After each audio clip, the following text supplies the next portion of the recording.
Hey everyone, welcome back to the channel. Today, I am going to show you how to recover deleted files on your Android using simple steps anyone can follow.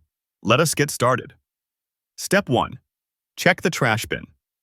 Open the Files by Google app, tap the menu, and go to Trash or Recently Deleted. Deleted files stay here for up to 30 days, so you can simply select what you need and tap Restore. Your files will return to their original folder instantly. Step 2. Recover from Google Photos.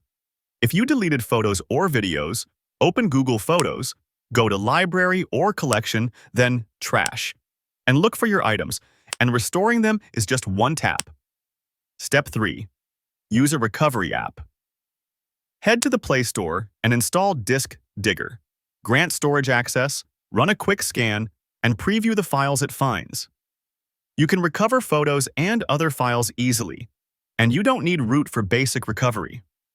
Let's go over a bonus tip. Check your Google Drive backups under Settings, then Backup. And that's it. Follow these steps to bring your deleted files back safely. If this helped, make sure to like, subscribe, and hit the bell for more. Thanks for watching. See you in the next video.